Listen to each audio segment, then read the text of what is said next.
नमस्कार। आज हम भारत की जनसंख्या के ताने बाने को समझने की कोशिश करेंगे, एक विस्तृत चर्चा करेंगे। जी। हमारे सामने उत्तराखंड मुक्त विश्वविद्यालय के भारत का भूगोल पाठ्यक्रम की सामग्री है और हम खास तौर पर यूनिट 3 से जुड़ी इकाइयों पर ध्यान देंगे। यूनिट 8, 9, 10 और 11। हाँ, ये जनसंख्या से संबंधित महत्वपूर्ण यूनिट्स हैं। बिल्कुल। तो हम देखेंगे कि भारत की आबादी कैसे बढ़ी, कहाँ-कहाँ ज्यादा लोग रहते हैं, घनत्व कैसा है, फिर इस आबादी की बनावट क्या है, मतलब लिंग अनुपात, उम्र का ढांचा, लोग क्या काम करते हैं। और फिर साक्षरता पर भी बात करेंगे और आखिर में ये समझेंगे कि लोग एक जगह से दूसरी जगह क्यों जाते हैं, जिसे हम प्रवास कहते हैं। जी। हमारा मकसद ये है कि इन स्रोतों के आधार पर भारत की जो जटिल और लगातार बदलती जनसांख्यिकी है, उसकी एक साफ तस्वीर पेश कर सके। बिल्कुल सही कहा आपने। देखिए, भारत जैसा विशाल देश, इतनी विविधता है यहाँ, तो जनसंख्या के इन सभी पहलुओं को समझना, चाहे वो वृद्धि हो, वितरण हो या उसकी संरचना, साक्षरता, प्रवास, ये सब बहुत जरूरी है। हाँ। ये आंकड़े सिर्फ नंबर नहीं है। ये हमारे समाज, हमारी अर्थव्यवस्था, हमारी राजनीति, सबकी हकीकत बताते हैं। और भविष्य के लिए योजनाएं बनाने की बुनियाद भी यही है। तो चलिए कहानी शुरू करते हैं जनसंख्या वृद्धि के सफर से। स्रोत बताते हैं कि 1901 से 2011 तक भारत की जनसंख्या वृद्धि के 4 अलग अलग दौर या चरण रहे हैं। ये कहानी कैसे आगे बढ़ी, जरा बताएंगे? हाँ जरूर। ये 4 चरण जो हैं वो भारत के जनसांख्यिकीय बदलाव की पूरी कहानी कहते हैं एक तरह से। पहला दौर मान लीजिए 1901 से 1921 तक, ये एक तरह से ठहराव का काल था। ठहराव मतलब ये कि जन्म दर बहुत ऊंची थी, लोग बच्चे ज्यादा पैदा कर रहे थे, लेकिन उसी समय बीमारियां, महामारियां, अकाल, इनकी वजह से मृत्यु दर भी उतनी ही ऊंची थी। अच्छा, तो जितने पैदा हो रहे थे लगभग उतने ही। हाँ बिल्कुल। नतीजा ये हुआ कि जनसंख्या या तो बहुत ही धीमी गति से बढ़ी या लगभग स्थिर रही। बल्कि एक दशक तो ऐसा भी था, 1911-21 वाला, जिसमें जनसंख्या थोड़ी कम भी हो गई थी। तो कुल मिला के वृद्धि दर बहुत कम, न के बराबर थी। समझ गई। जन्म भी ज्यादा, मौतें भी ज्यादा। फिर बदलाव कब शुरू हुआ? दूसरा चरण आता है 1921 से 1951 तक। इसे हम स्थिर वृद्धि का काल कह सकते हैं। इस दौरान क्या हुआ कि स्वास्थ्य सेवाओं में थोड़े सुधार हुए, खाने पीने की सुरक्षा थोड़ी बेहतर हुई। अच्छा। तो इससे मृत्यु दर में कमी आनी शुरू हुई। लेकिन जन्म दर वो अब भी ऊंची बनी हुई थी। तो लोग अब ज्यादा जीने लगे थे? हाँ, मृत्यु दर कम हो रही थी, पर बच्चे अभी भी ज्यादा पैदा हो रहे थे। इसी वजह से जनसंख्या वृद्धि दर बढ़ने लगी। कई लोग 1921 को महान जनसंख्याकी विभाजक वर्ष भी कहते हैं, क्योंकि इसके बाद से जनसंख्या वृद्धि ने लगातार रफ्तार पकड़ी। और फिर आया वो दौर जिसे हम अक्सर सुनते हैं, जनसंख्या विस्फोट। बिल्कुल। तीसरा चरण 1951-1981 वही है। आजादी के बाद देश में विकास के काम तेज हुए, स्वास्थ्य सुविधाएं बहुत बेहतर हुईं, महामारियों पर काफी हद तक काबू पा लिया गया। हाँ, दवाइयां वगैरह आईं। जी। तो इससे मृत्यु दर बहुत तेजी से गिरे। आप अंदाजा लगाइए, 1951 में ये करीब 27 प्रति हजार थी, जो 1981 तक गिरकर सिर्फ 12 प्रति हजार रह गई। इतना ज्यादा फर्क? हाँ, लेकिन जन्म दर अब भी काफी ऊंची थी। तो ये जो बड़ा अंतर आया ना जन्म दर और मृत्यु दर के बीच, इसने जनसंख्या में एक तरह का विस्फोट ला दिया। वृद्धि बहुत तेज हो गई। 1961-71 का जो दशक था, उसमें दशकीय वृद्धि दर 24.80% तक पहुंच गई थी। बाप रे, ये तो जबरदस्त उछाल था। क्या ये रफ्तार फिर बनी रही? नहीं, यहीं से चौथा चरण शुरू होता है, करीब 1981 से लेकर 2011 और उसके बाद भी। इसे हम कह सकते हैं उच्च वृद्धि दर लेकिन घटती प्रवृत्ति का काल। घटती प्रवृत्ति? हाँ, मतलब वृद्धि दर अभी भी ज्यादा थी, लेकिन अब वो धीरे धीरे कम होने लगी थी। इस दौर में शिक्षा का प्रसार हुआ, लोग परिवार नियोजन के बारे में जागरूक हुए, शादी की औसत उम्र बढ़ी, थोड़े सामाजिक बदलाव आए। इन सब वजहों से जन्म दर में गिरावट आनी शुरू हुई। अच्छा, तो जन्म दर कम होने लगी? जी। मृत्यु दर तो पहले से ही कम हो रही थी, तो अब जन्म दर और मृत्यु दर का अंतर कम होने लगा, जिससे जनसंख्या वृद्धि की जो रफ्तार थी वो धीमी पड़ने लगी। जैसे आपने देखा, 1961-71 में 24.8% थी, वो 2001-2011 के दशक में घटकर 17.46% रह गई। तो ये 4 चरण दिखाते हैं कि कैसे भारत धीरे धीरे उच्च जन्म और मृत्यु दर से निम्न जन्म और मृत्यु दर की तरफ बढ़ा है। ये एक तरह का जनसांख्यिकीय संक्रमण है। बिल्कुल सही कहा आपने। ये जनसांख्यिकीय संक्रमण का मॉडल है। लेकिन क्या ये जो बदलाव है ये पूरे देश में एक जैसा रहा है या इसमें भी कुछ फर्क है? नहीं, यही एक बहुत महत्वपूर्ण बात सामने आती है। ये बदलाव पूरे देश में एक समान नहीं रहा है। स्रोतों में जिक्र है कि 2001-2011 के दशक में जो ईएजी राज्य हैं, ईएजी राज्य ये कौन से हैं? एम्पावर्ड एक्शन ग्रुप स्टेट्स, इसमें राजस्थान, यूपी, उत्तराखंड, बिहार, झारखंड, मध्य प्रदेश, छत्तीसगढ़, ओडिशा जैसे राज्य आते हैं। अच्छा। इन राज्यों में जनसंख्या वृद्धि दर करीब 21%, बाकी राज्यों जिन्हें गैर ईएजी राज्य कहते हैं उनसे काफी ज्यादा थी, वहां करीब 15% थी। इतना अंतर क्यों? इन ईएजी राज्यों को इसीलिए पहचाना गया था क्योंकि ये विकास के कई पैमानों पर, जैसे स्वास्थ्य, शिक्षा, उनमें पीछे थे और सरकार ने इन पर विशेष ध्यान देने की जरूरत समझी थी। तो ये आंकड़े साफ दिखाते हैं कि सामाजिक आर्थिक विकास का स्तर जनसंख्या वृद्धि दर को सीधे तौर पर प्रभावित करता है। जहां विकास कम है वहां अक्सर जन्म दर ज्यादा होती है। एक क्षेत्रीय अंतर वाकई ध्यान देने लायक है। चलिए अब इस बढ़ती आबादी के वितरण की बात करते हैं। ये आबादी देश में फैली कैसे है? मतलब कहीं तो बहुत घनी आबादी है और कहीं बिल्कुल वीरान लगता है, ऐसा क्यों? देखिए, जनसंख्या कहाँ बसेगी ये कई चीजों पर निर्भर करता है। सबसे पहले तो हैं भौतिक कारक, मतलब जमीन कैसी है, पानी है या नहीं, मौसम कैसा है। हाँ, ये तो है। आप खुद ही सोचिए, लोग कहाँ रहना पसंद करेंगे? जाहिर सी बात है, समतल मैदानी इलाकों में, जहां जमीन खेती के लिए अच्छी हो, पीने और सिंचाई के लिए पानी आसानी से मिल जाए, मौसम भी ठीक ठाक रहे। जैसे गंगा का मैदान? बिल्कुल। इसीलिए आप देखेंगे कि सिंधु गंगा के मैदान में दुनिया की सबसे घनी आबादियों में से एक है। वहीं दूसरी तरफ ऊंचे ऊंचे पहाड़, सूखा रेगिस्तान या जहां बहुत ज्यादा बारिश होती है, दलदल है, वहां रहना मुश्किल होता है, तो वहां आबादी कम मिलती है। और भौतिक कारकों के अलावा और क्या चीजें हैं? सड़कें, रेल लाइनें, मतलब परिवहन और संचार की सुविधा अच्छी है, वहां लोग खींचे चले आते हैं। शहरीकरण का बड़ा रोल है इसमें। हाँ, शहरीकरण एक बहुत बड़ा पुल फैक्टर है। इसके अलावा राजनीतिक स्थिरता, सरकार की नीतियां, ये भी भूमिका निभाती हैं। और हाँ, ये भी देखना होता है कि किसी इलाके में जन्म दर स्वाभाविक रूप से कितनी है या वहां बाहर से कितने लोग आकर बस रहे हैं। तो संक्षेप में कहें तो जहां जिंदगी जीना आसान हो, मौके ज्यादा हों, वहीं लोग ज्यादा बसते हैं। वितरण को समझने का एक और तरीका है जनसंख्या घनत्व, है ना? इसका क्या मतलब है और भारत में इसका पैटर्न क्या दिखता है? हाँ, घनत्व। इसका सीधा सा मतलब है कि प्रति वर्ग किलोमीटर क्षेत्रफल में औसतन कितने लोग रहते हैं। ये दिखाता है कि किसी इलाके में जमीन पर आबादी का दबाव कितना है। और भारत में ये दबाव बढ़ा है? बहुत ज्यादा बढ़ा है। 2011 में भारत का औसत घनत्व 382 व्यक्ति प्रति वर्ग किलोमीटर था। अगर आप 1991 से तुलना करें तब ये 267 था। तो देखिए कितना फर्क आया है। और राज्यों के बीच तो इसमें जमीन आसमान का फर्क है, जैसे आपने पहले भी इशारा किया था। बिल्कुल बिल्कुल। बिहार में देखिए घनत्व 1100 से भी ज्यादा था 2011 में, और वहीं अरुणाचल प्रदेश में सिर्फ 17। सिर्फ 17? हाँ, और दिल्ली जैसे केंद्र शासित प्रदेश में तो ये 11,000 से भी ऊपर था, क्योंकि वो एक बड़ा शहर है, राजधानी है। तो मोटे तौर पर कहाँ ज्यादा घनत्व है और कहाँ कम? मोटे तौर पर देखें तो सबसे ज्यादा घनत्व आपको मिलेगा उत्तरी मैदानी राज्यों में, यूपी, बिहार, पश्चिम बंगाल। साथ ही तटीय मैदानों में, खासकर केरला, तमिलनाडु में। मध्यम घनत्व वाले इलाके हैं प्रायद्वीपीय पठार के ज्यादातर राज्य, महाराष्ट्र, गुजरात, आंध्र प्रदेश, कर्नाटक, ओडिशा वगैरह। यहाँ घनत्व 200 से 400 के बीच रहता है। और कम घनत्व वाले? कम घनत्व वाले क्षेत्र 200 हैं। पहाड़ी राज्य, हिमाचल, उत्तराखंड, पूरा पूर्व उत्तर भारत, फिर राजस्थान का रेगिस्तानी इलाका, मध्य प्रदेश और छत्तीसगढ़ के भी कुछ हिस्से। तो ये पैटर्न फिर से वही कहानी दोहराता है। उपजाऊ मैदान और तट, जहाँ रहना आसान है, वहीं सबसे ज्यादा लोग हैं। ठीक है, तो हमने देखा कि आबादी कितनी है, कहाँ है और कितनी घनी बसी हुई है। अब जरा इस आबादी की अंदरूनी बनावट को समझते हैं। यूनिट 9 जनसंख्या संरचना की बात करता है। इसमें लिंग अनुपात, आयु संरचना और आर्थिक विशेषताएं शामिल हैं। लिंग अनुपात से शुरू करते हैं। भारत में प्रति 1000 पुरुषों पर महिलाओं की संख्या, इसकी क्या स्थिति है? लिंग अनुपात, देखिए, समाज में महिलाओं की स्थिति का एक बहुत ही संवेदनशील सूचक है।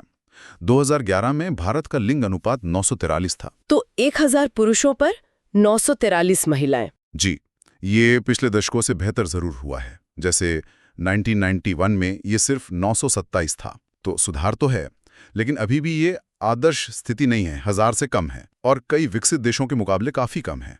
ये दिखाता है कि कहीं ना कहीं महिलाओं के लिए स्थितियां अभी भी चुनौतीपूर्ण बनी हुई हैं। इसके पीछे क्या मुख्य वजह हो सकती हैं? क्यों कम है ये अनुपात?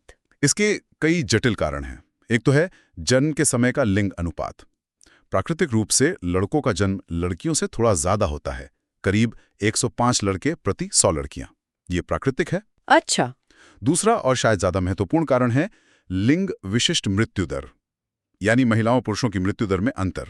ऐतिहासिक रूप से भारत में महिलाओं की मृत्यु दर, खासकर बचपन में और प्रजनन आयु में, मां बनते समय, पुरुषों से ज्यादा रही है। स्वास्थ्य सुविधाओं की कमी। हाँ, स्वास्थ्य सुविधाओं की कमी, पोषण की कमी, देखभाल में लापरवाही। हालांकि इसमें काफी सुधार हुआ है, लेकिन इसका असर अब भी लिंगानुपात पर दिखता है। तीसरा कारण कभी-कभी लिंग चयनात्मक प्रवासन भी हो सकता है, मतलब किसी खास काम के लिए सिर्फ पुरुष कहीं चले जाएं। लेकिन जो सबसे चिंताजनक पहलू है वो है सामाजिक बुराइयां, जैसे कन्या भ्रूण हत्या, जो जानबूझकर लड़कियों को पैदा होने से रोकती हैं। ये सीधे सीधे लिंगानुपात को बिगाड़ती हैं। क्या ये समस्या पूरे देश में एक जैसी है या इसमें भी राज्यों में फर्क है? नहीं, इसमें बहुत ज्यादा क्षेत्रीय भिन्नता है। एक तरफ देखिए केरल है, जहां लिंगानुपात 1084 है। 1000 से ज्यादा? हाँ, यानी वहां महिलाओं की संख्या पुरुषों से ज्यादा है। ये वहां की बेहतर महिला साक्षरता, अच्छी स्वास्थ्य सुविधाओं और महिलाओं की बेहतर सामाजिक स्थिति को दिखाता है। और दूसरी तरफ? हरियाणा है सिर्फ 777 और पंजाब 893 जैसे राज्य हैं जहां स्थिति काफी खराब है। कुछ केंद्र शासित प्रदेश हैं जैसे दमन और दीव, सिर्फ 618। वहां तो ये बहुत ही कम है। इसका एक कारण शायद ये हो सकता है कि वहां काम की तलाश में पुरुष ज्यादा प्रवास करते हैं। आपने कन्या भ्रूण हत्या का जिक्र किया था। क्या बच्चों में, मतलब 0 से 6 साल के बच्चों में, लिंग अनुपात की तस्वीर भी ऐसी ही चिंताजनक है? हाँ, और ये शायद सबसे ज्यादा चिंता की बात है। देखिए, कुल लिंगानुपात तो 927 से बढ़कर 943 हो गया, उसमें सुधार दिखा। लेकिन अगर हम सिर्फ 0 से 6 साल के बच्चों को देखें तो उनका लिंगानुपात 2001 में 927 था, जो 2011 में घटकर 919 रह गया। अरे, ये तो उल्टा हो गया। बिल्कुल, ये बहुत गंभीर संकेत है। इसका मतलब है कि या तो जन्म से पहले ही लड़कियों को मारा जा रहा है, कन्या भ्रूण हत्या, या जन्म के बाद उनकी देखभाल में इतनी लापरवाही हो रही है कि उनकी मृत्यु दर लड़कों से ज्यादा है। ये सीधे तौर पर लड़कियों के प्रति समाज के नकारात्मक रवैये और भेदभाव की तरफ इशारा करता है। ये वाकई एक गंभीर मुद्दा है जिस पर सोचने की जरूरत है। चलिए अब आबादी की आर्थिक संरचना पर आते हैं। स्रोत में कार्यबल भागीदारी दर, वर्कफोर्स पार्टिसिपेशन रेट, WPR का जिक्र है। ये क्या बताती है? WPR का सीधा सा मतलब है कि देश की कुल जनसंख्या का कितना प्रतिशत हिस्सा काम करने वालों का है, मतलब वो लोग जो आर्थिक रूप से कुछ न कुछ उत्पादन या सेवा में लगे हैं, जिन्हें हम श्रमिक कहते हैं। 2011 में भारत की WPR लगभग 39.8% थी, यानी 100 में से करीब 40 लोग काम कर रहे थे। हाँ, मोटे तौर पर। इसका मतलब ये भी है कि देश की लगभग 60% आबादी काम नहीं कर रही थी, वो आश्रित थी। इसमें बच्चे, बूढ़े, छात्र, बहुत सी गृहिणियां, ये सब शामिल हैं। और क्या इसमें पुरुषों और महिलाओं की भागीदारी में बड़ा अंतर है? बहुत बड़ा अंतर है। 2011 में पुरुषों के लिए WPR 53.3% थी, मतलब आधे से ज्यादा पुरुष काम कर रहे थे। लेकिन महिलाओं के लिए यह दर महज 25.5% थी। सिर्फ 1/4। हाँ, सिर्फ 1/4 महिलाएं ही आर्थिक रूप से सक्रिय थी। ये आंकड़ा महिलाओं की आर्थिक भागीदारी में भारी कमी को दिखाता है, जिसके पीछे कई सामाजिक, सांस्कृतिक और आर्थिक कारण हैं। स्रोत ये भी बताते हैं कि इन श्रमिकों को फिर 2 हिस्सों में बांटा जाता है।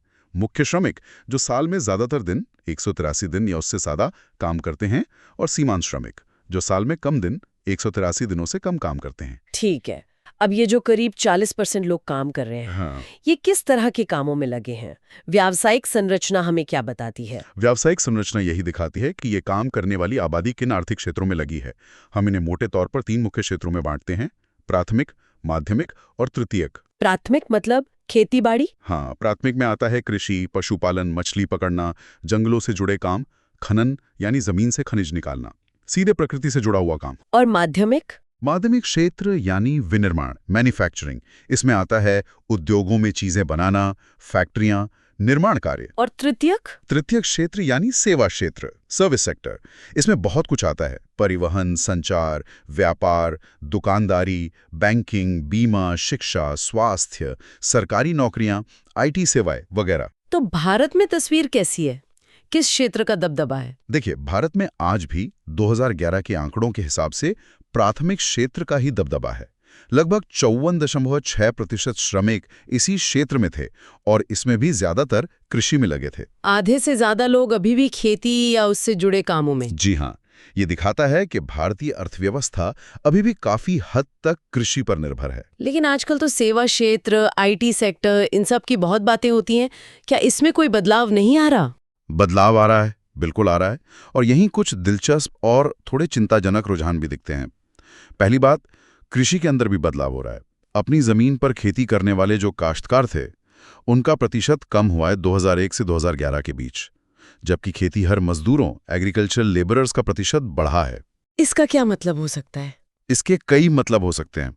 शायद छोटी जोतें फायदेमंद नहीं रहीं, या लोग कर्ज में डूबे और जमीन बेचनी पड़ी, जिससे वो अपनी जमीन के मालिक से मजदूर बन गए। ये कृषि संकट और बढ़ती भूमिहीनता का संकेत हो सकता है।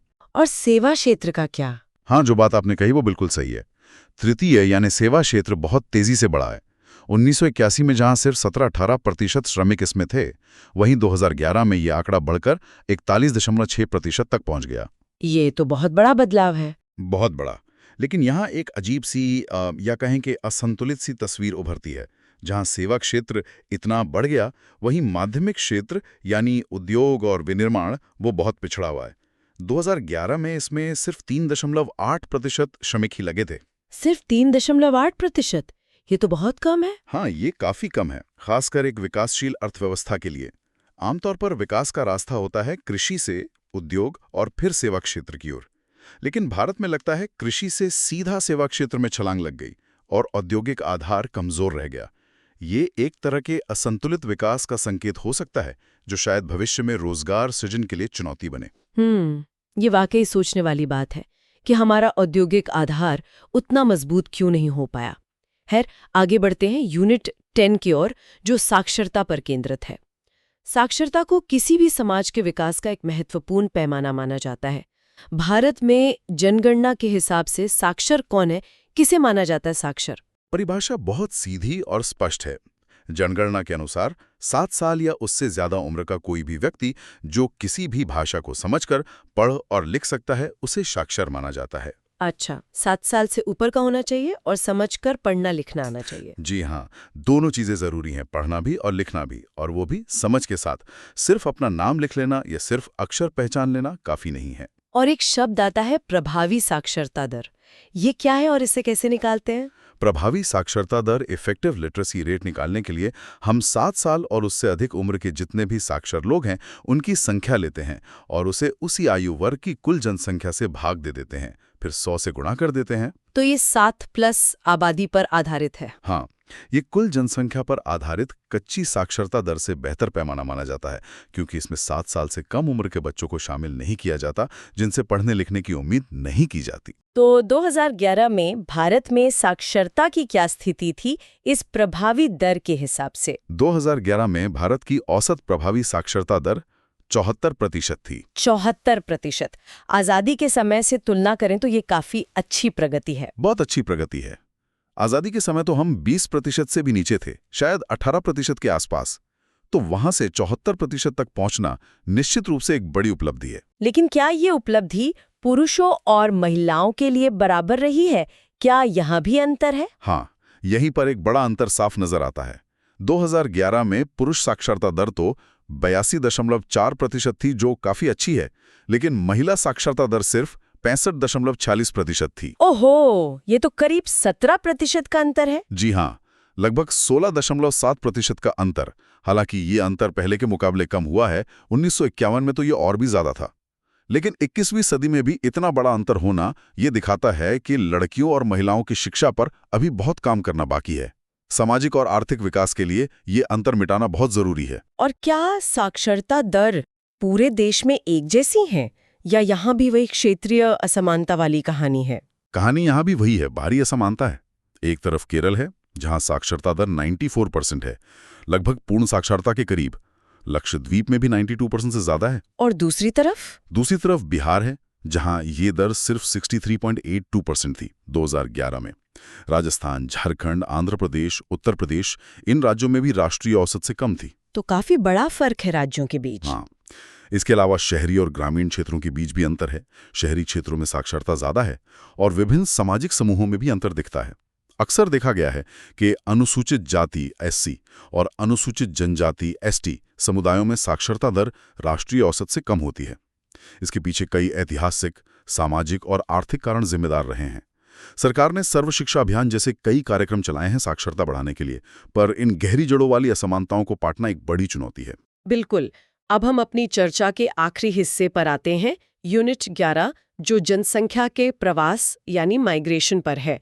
लोगों का एक जगह से दूसरी जगह जाना, ये भी जनसंख्या के वितरण, घनत्व और संरचना को बदलता है ना? जी हाँ, बहुत महत्वपूर्ण रूप से बदलता है।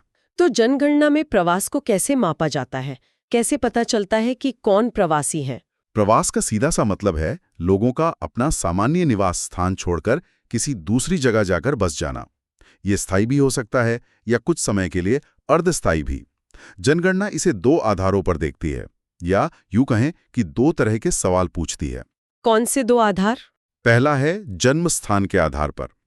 अगर जनगणना के समय कोई व्यक्ति अपने जन्म के स्थान से अलग जगह पर पाया जाता है तो उसे जीवन पर्यंत प्रवासी, लाइफ टाइम माइग्रेंट माना जाता है। और दूसरा आधार है पिछले निवास स्थान के आधार पर, यानी जनगणना के समय व्यक्ति जहां रह रहा है, क्या वो जगह उसके पिछले निवास स्थान से अलग है? अगर हां, तो उसे पिछले निवास स्थान के आधार पर प्रवासी माना जाता है। हाल के वर्षों में हुए प्रवास को समझने के लिए ये दूसरा आधार ज्यादा उपयोगी माना जाता है, क्योंकि हो सकता है कि किसी का जन्म कहीं और हुआ हो, लेकिन वो सालों से कहीं और रह रहा हो और फिर हाल ही में कहीं और चला गया हो। समझ गई। अब सबसे बड़ा सवाल, लोग अपना घर-बार, अपनी जगह छोड़कर दूसरी जगह क्यों जाते हैं? स्रोत बताते हैं कि इसके पीछे पुश और पुल कारक होते हैं। ये क्या है? जरा आसान शब्दों में समझाएंगे? हाँ, बिल्कुल।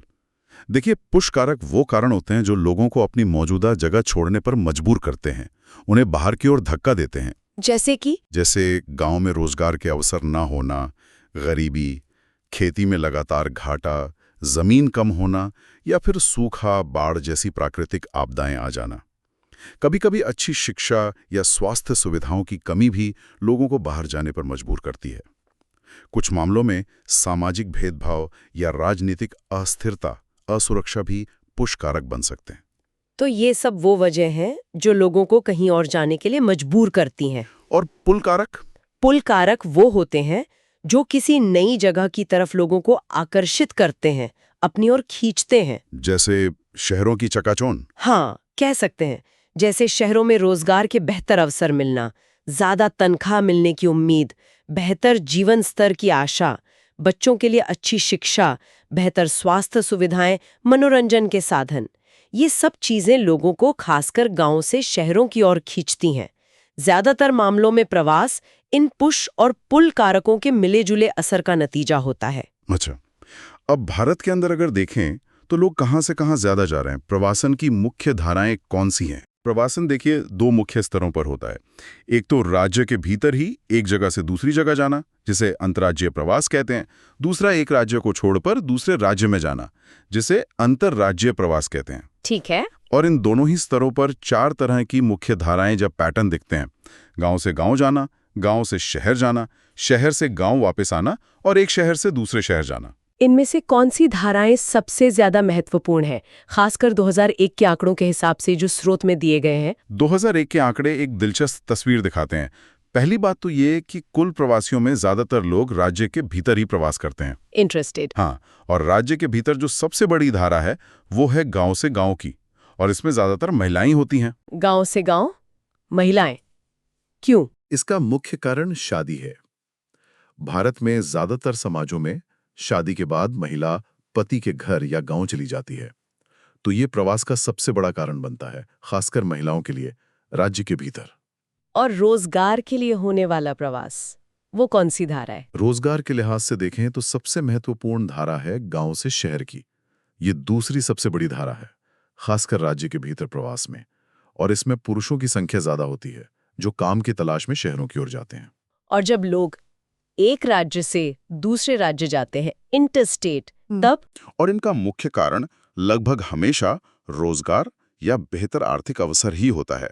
स्रोत एक और महत्वपूर्ण बात उजागर करते हैं, वो ये कि कुछ राज्यों से लोग बहुत बड़ी संख्या में बाहर जा रहे हैं, जैसे उत्तर प्रदेश और बिहार। यहाँ से शुद्ध बहिर्प्रवाह, नेट आउट माइग्रेशन सबसे ज्यादा है। मतलब जितने लोग इन राज्यों में आते हैं, उससे कहीं ज्यादा लोग यहाँ से बाहर चले जाते हैं। और कौन से राज्य हैं जहां लोग सबसे ज्यादा जा रहे हैं? सबसे ज्यादा प्रवासियों को आकर्षित करने वाले राज्य हैं महाराष्ट्र, खासकर मुंबई, दिल्ली, गुजरात, हरियाणा जैसे विकसित और औद्योगिक राज्य। यहाँ शुद्ध अंतर्प्रवाह, नेट इन माइग्रेशन सबसे ज्यादा है। ये तस्वीर सीधे सीधे देश के भीतर विकास के अवसरों की जो असमानता है उसे दिखाती है। लोग कम विकसित राज्यों से ज्यादा विकसित राज्यों की ओर जा रहे हैं। तो इस प्रवास के कुछ अच्छे परिणाम भी होते होंगे और कुछ बुरे भी। हाँ बिल्कुल, इसके दोनों पहलू हैं। सकारात्मक पक्ष देखें तो जिन जगहों पर लोग जाते हैं, गंतव्य स्थान, वहां उन्हें उद्योगों या अन्य कामों के लिए श्रम शक्ति मिल जाती है, जिससे वहां का आर्थिक विकास होता है। और जो लोग बाहर जाते हैं वो घर पैसा भी भेजते हैं। हाँ, ये बहुत महत्वपूर्ण है। प्रवासी अपने घर जो पैसा भेजते हैं, जिसे रेमिटेंस कहते हैं, उससे उनके मूल स्थान की अर्थव्यवस्था को भी बड़ा सहारा मिलता है। लोगों का जीवन स्तर सुधरता है। इसके अलावा नए विचारों, नए कौशल का भी आदान प्रदान होता है। अलग अलग संस्कृतियों के लोग मिलते हैं तो सांस्कृतिक विविधता भी बढ़ती है। ये तो हुए फायदे, और नुकसान क्या है? नकारात्मक पहलू भी काफी गंभीर हैं। जिन शहरों में ज्यादा लोग पहुंचते हैं, वहां आबादी का दबाव बहुत बढ़ जाता है। इससे आवास की समस्या होती है, झुगी झोपड़ियां बन जाती हैं, पानी, बिजली, सफाई जैसी बुनियादी सुविधाओं पर जबरदस्त बोझ पड़ता है। कभी-कभी स्थानीय लोगों और प्रवासियों के बीच सामाजिक तनाव भी पैदा हो जाता है। और जहां से लोग चले जाते हैं वहां क्या असर पड़ता है? मूल स्थानों पर भी असर पड़ता है। अक्सर वहां काम करने वाले युवा पुरुषों की कमी हो जाती है, जिससे खेती या दूसरे स्थानीय कामों पर असर पड़ता है। कभी-कभी ज्यादा पुरुषों के बाहर चले जाने से वहां का लिंगानुपात भी गड़बड़ा जाता है। पीछे सिर्फ महिलाएं, बच्चे और बूढ़े रह जाते हैं। और सबसे बड़ी चिंता तब होती है जब प्रवास मजबूरी में होता है। मतलब गरीबी और अवसरों की भारी कमी के कारण लोग अपना घर छोड़ने को विवश होते हैं।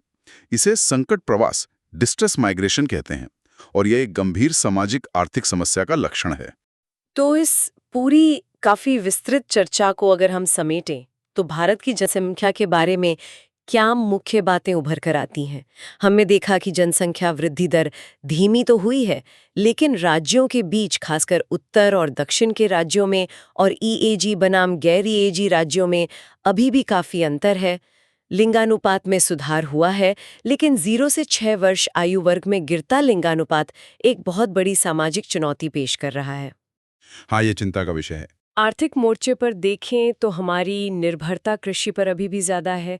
आधे से ज्यादा कार्यबल वहीं है। सेवा क्षेत्र बहुत तेजी से बढ़ा है, लेकिन चिंता की बात यह है कि हमारा औद्योगिक या विनिर्माण क्षेत्र उम्मीद के मुताबिक नहीं बढ़ पाया है। वो पिछड़ा हुआ लगता है। क्या संतुलन दिखता है? साक्षरता बढ़ी है, ये अच्छी बात है, लेकिन महिलाओं और पुरुषों के बीच और अलग-अलग क्षेत्रों और सामाजिक समूहों के बीच का फासला अभी भी चिंताजनक रूप से बढ़ा है। और आखिर में प्रवासन, जो देश के भीतर मौजूद आर्थिक और सामाजिक अवसरों की गहरी असमानता का एक तरह से आईना है। बिल्कुल सही कहा आपने। ये सभी रुझान मिलकर भारत की एक बहुत ही जटिल, गतिशील और लगातार बदलती हुई जनसांख्यिकी की ये तस्वीर बनाते हैं। ये ना सिर्फ हमारे आज के समाज और अर्थव्यवस्था को आकार दे रहे हैं, बल्कि आने वाले कल की चुनौतियों और अवसरों को भी तय कर रहे हैं। इन प्रवृत्तियों को ठीक से समझना भविष्य के लिए बेहतर नीतियां बनाने और समावेशी विकास हासिल करने के लिए अनिवार्य है। और जाते जाते श्रोताओं के लिए एक सवाल छोड़ जाते हैं। हमने देखा कि भारत की जनसांख्यिकी कितनी तेजी से बदल रही है। कहीं आबादी की उम्र बढ़ रही है तो कहीं युवाओं की संख्या ज़्यादा है, लोग शहरों की ओर जा रहे हैं, शिक्षा का स्तर बढ़ रहा है, लेकिन असमानताएं भी मौजूद है। इनसे बदलावों को देखते हुए क्या लगता है कि आने वाले समय में भारत के विभिन्न क्षेत्रों और विभिन्न सामाजिक समूहों के बीच विकास की जो खाई है वो और चौड़ी होगी या धीरे धीरे कम होगी? इस पर ज़रूर सोचिएगा। आज की इस चर्चा में शामिल होने के लिए धन्यवाद और सुनने के लिए भी धन्यवाद।